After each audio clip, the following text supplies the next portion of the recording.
Assalamu alaikum and a very warm welcome to all of you. I am Mr. Hussain, MEL expert at Premier Mountain Communities Consultants, PMCC Gilgit-Baltistan. In today's tutorial, we will learn how to write an effective and donor-friendly concept note. If you're an NGO professional, a project manager, or part of a community-based organization looking to secure funding, knowing how to craft this critical document is absolutely essential. So let's get started. Okay, let's take a really quick look at our agenda for today's tutorial. We're going to move step by step through 6 key areas: understanding concept notes, first steps in preparation, refining your project idea, core structure and context, defining goals and results, and finally, innovation and budget. This logical flow is going to take us from the initial spark of an idea all the way to a finalized, structured document that's completely ready for a donor. All right, Section 1, Understanding Concept Notes. Think of this as your very first handshake with a donor. So what is it exactly? Essentially, a concept note is the absolute shortest expression of your project idea that you can give to a donor on paper. Think of it as a brief, high-level outline of the project you have in mind. Now, you might be wondering, how does this differ from a full project proposal? Well, a concept note focuses heavily on communicating your overarching vision and showing how it matches the donor's priorities, rather than getting bogged down in all the minute operational logistics that you'd find in a massive, full-fledged proposal. In fact, most donor agencies actually prefer this. They want to understand your project through a concise overview first. It captures their interest right away and honestly saves both you and the agency a massive amount of time up front. Now, here's a crucial constraint to keep in mind, the number 3. When it comes to writing a concept note, shorter is literally always better. Unless a donor agency gives you highly specific guidelines asking for more, your standard concept note should be a maximum of 1 to 3 pages long. That's it. You have a very limited window to make your case. One of the absolute most common mistakes grant seekers make is writing way too much and using overly complicated language. Your narrative has to be punchy, direct, and completely free of unnecessary jargon. Let's move right along to Section 2, First Steps and Preparation. This is where we map out your path to funding before you type a single word. The process always kicks off with your raw project idea. Let's say, for example, you're working in a community right here in Gilgit-Baltistan. You observe extreme poverty and want to introduce new livelihood measures to boost local incomes. That's step 1. Step 2 is searching for donor agencies, using great databases like Funds for NGOs Premium. But listen, you have to conduct a serious donor analysis here. You've got to look way beyond just the donor's name. You need to deeply understand their thematic priorities, their geographic focus, eligibility criteria, their preferred approaches, expected results, and of course, their funding limits. And that brings us to step 3, where the real magic happens, refining your idea based entirely on mutual interests.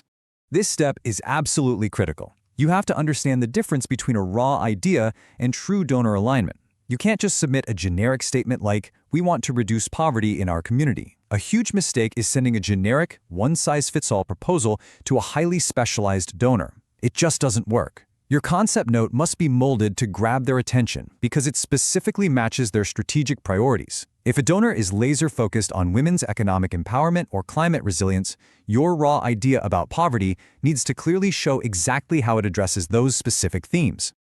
That brings us perfectly to Section 3, Refining Your Project Idea. Let's talk about asking the right questions. This perfectly illustrates what I like to call the why technique. Remember, your project idea starts out incredibly raw. Nobody is going to fund it if you just say you want to eliminate poverty. You have to ask yourself, why is there so much poverty in this specific area? By forcing yourself to keep asking why, you dig way past the surface and identify the actual, solvable root causes. You have to build a clear problem statement using hard evidence, statistics, deep local context, and real stakeholder perspectives that you've gathered directly from your community. As you keep asking why, you're going to uncover very specific issues. Maybe people lack stable livelihoods because of poor awareness, or a severe lack of educational facilities.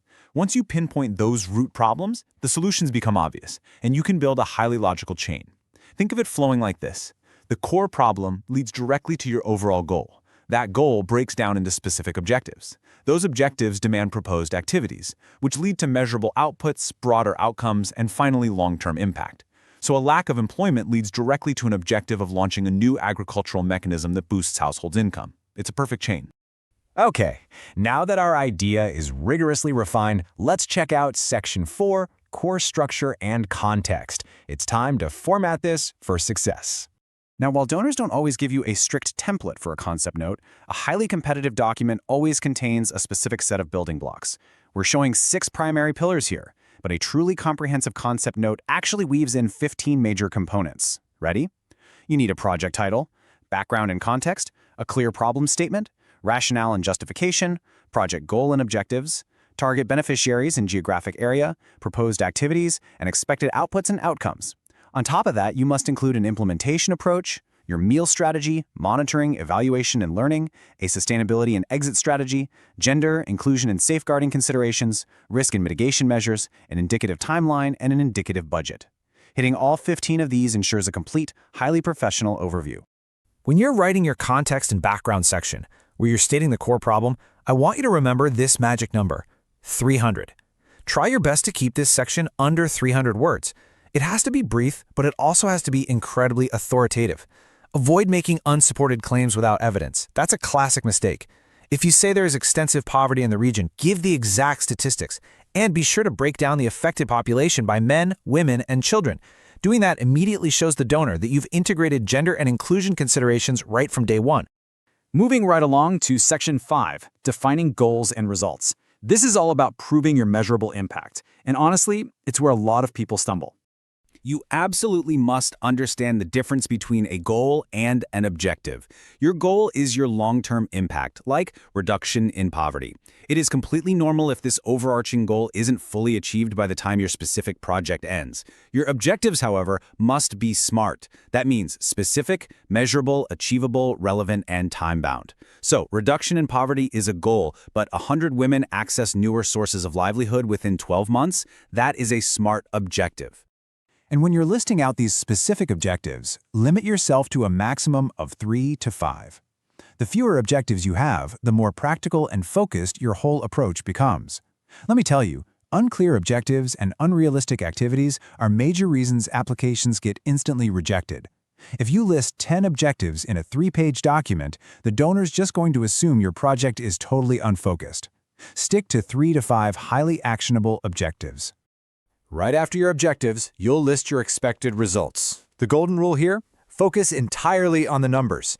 This section tells the donor exactly what your project will achieve during its time frame.